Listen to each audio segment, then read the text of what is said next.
Hey guys, this is Non-Lamers and Invoked 101. Welcome back. And today I'm going to be taking a look at... Oh my god, I didn't even set up the floor. Or the board, whatever. It's not the floor, I'm at my desk.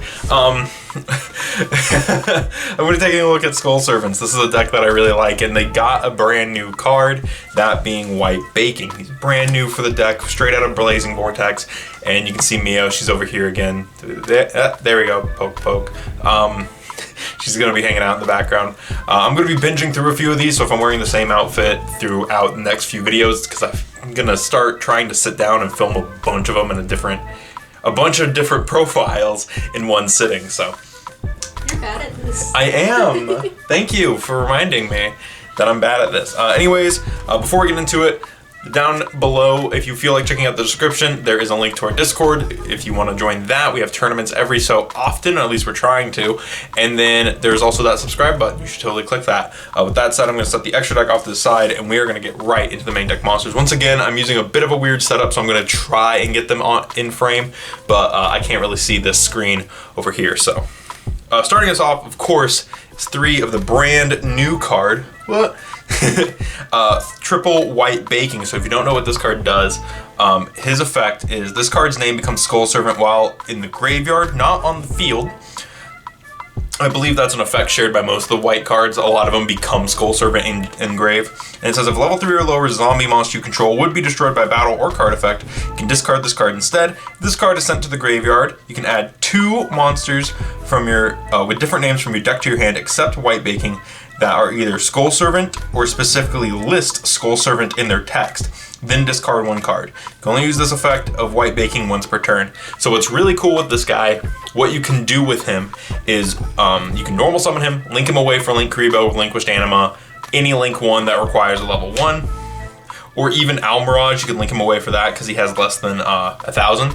So you could link him away for that. His effect goes off. You can add both White Prince and White Mare from your deck to your hand, and then discard the White Prince. White Prince dumps 3 more, they banish themselves to summon King, and then you can immediately activate that White Mare that you also searched to bring back one of your other ones. So that's pretty cool. That's something neat that this does. It enables he turns himself into a 1-card combo for a 2,000 King of the Skull Servants, I believe that is.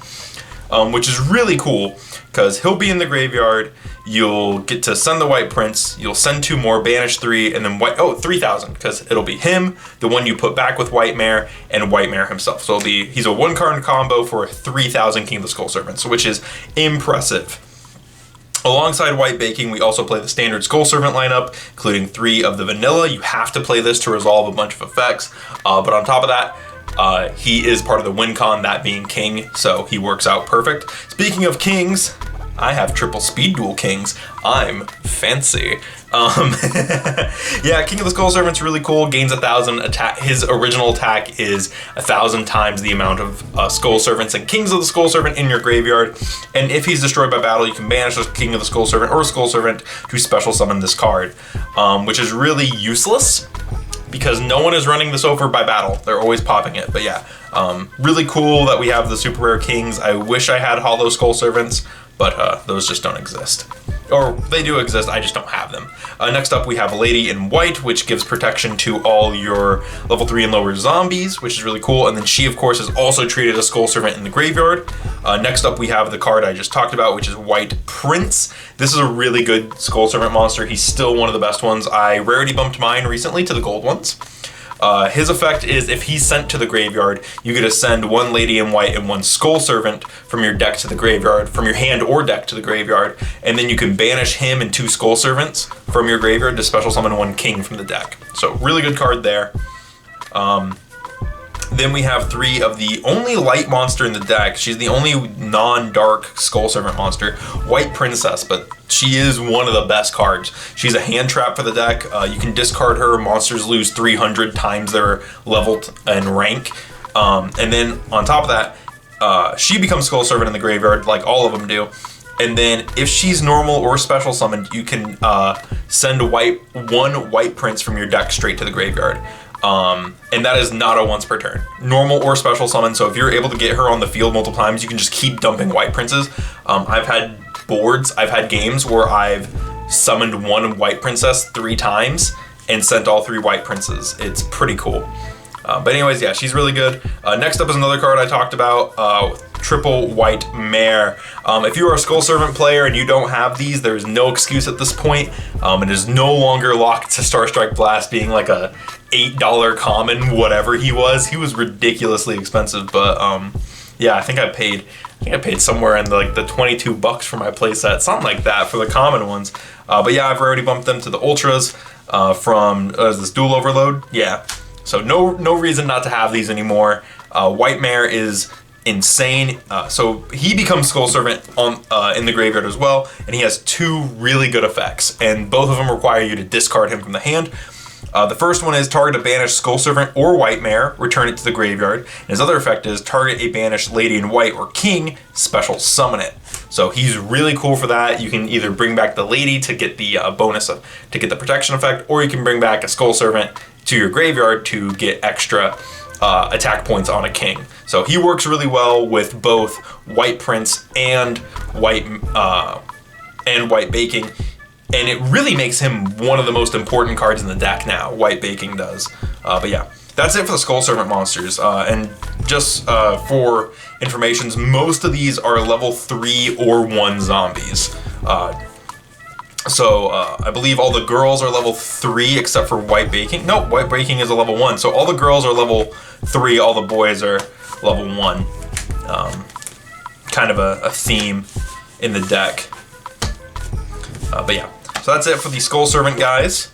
Moving into the extra zombie stuff, we are playing triple Unizombie just to get some stuff in the graveyard. This is basically 3 more copies of White Princess. We're also playing double Mizuki because it is a zombie deck, and Mizuki allows us to get White Princess back onto the board. Allows us to do really cool things, such as looping her. With that out of the way, we can move into the spells. Of course, I'm playing triple Allure of Darkness. I did think about playing triple, the 1 card, Dark World Dealings. I thought about playing 3 of that. I thought that'd be a really cool card to play in this, but I couldn't find extra copies. But with White Baking, it almost feels more worth it to play stuff like that. Maybe even Drag Down to the Grave might be a really cool choice. I'm also playing Double Burial from Different Dimension. The reason we want to play this is because of White Prince. This just shoves, it makes White Prince free, essentially, because it takes the 3 you banish and puts them right back. I'm also playing Double Dark Hole just for the board wipe. Double Twin Twisters for the discard. 1 Book of Life for the Monster Reborn. 1 Foolish for the send. 1 Card of Destruction for the ditch. 1 Monster Reborn, and 1 for 1, because there's a lot of monsters that are level 1 in this deck. There's a lot of really good level 1s, and also, once again, it's a discard, which is what we want to do for White Baking, for White Prince. We want to get them out of our hand as soon as possible. That's it for the main, and yeah, like if you're wondering what I would swap for the Dark World Dealings, probably the Dark Holes. I would probably swap this for either a pair and then get rid of the Book of Life. These 3 cards aren't viable turn 1 going first, even though this is a go second deck. So these are kind of cool. Maybe I would keep the Foolish Burial, but like Monster Reborn, there's a few different things you could cut. I think Twin Twisters could easily fit into the side. But yeah, those are some cards that I would cut for Dark World Dealings. But setting this aside, I do want to mention that the extra deck is mostly forgettable. You could play Pot of Extravagance in this if you wanted to play some draw stuff. You could really play whatever you want. So the extra deck is pretty bare. I am playing 2 Vampire Sucker because it's a zombie deck. I'm also playing the 1 Link Kribo. I should also be playing Almirage and Relinquished Anima, but I don't have spares of those, and those are currently in use by another deck. I'm playing 1 Almire, the Star Leader Dragon. This is just to get extra special summons from the hand. It's kind of like a baby what's the card? Baby Summon Sorceress. There we go. It's kind of like that. And for our synchros, I'm playing 1 Shogun Saga for the H, 1 Void Ogre for the negate, and 1 Beelzus, or not Beelzus, Beels for the big boss beefy boy. But I like the Void Ogre. Void Ogre is really cool because because this is an older deck, you kind of do have to use your whole hand to make boards, and Void Ogre kind of mitigates that to a degree, so that's why I like playing that. But yeah, that's it. That's really it for the deck. I know I kind of blazed through this to a degree. Haha, Blazing Vortex, new card. But there's not a lot to say about this deck. I've played it a lot, I've profiled it a lot, I have a bunch of different ones, and White Baking really does bring a new dimension to this deck. It is a lot, I think there's a lot of new ways that you can play this because of him. I think Danger Skull Servant is viable if you really want to do dangers. Like, you could play like all Skull Servants and zombies and then Sekka's Light if you really wanted to. You could do that, which I think would be pretty crazy. And then you could play like some crazy extra deck stuff. There's a lot of things you can do with this deck now, and I'm really excited to see where Skull Servant evolves. This is just kind of a pure variant that kind of made out of what I already had. But yeah. Anyways, let me know what you guys thought about this deck in the comments below. And while you're down there, feel free to check out the description where, like I said, there's a link to our Teespring and our Discord if you feel like checking those out, as well as that subscribe button. So with that said, thank you so much for watching, and I will see you in the next video. We'll be right back.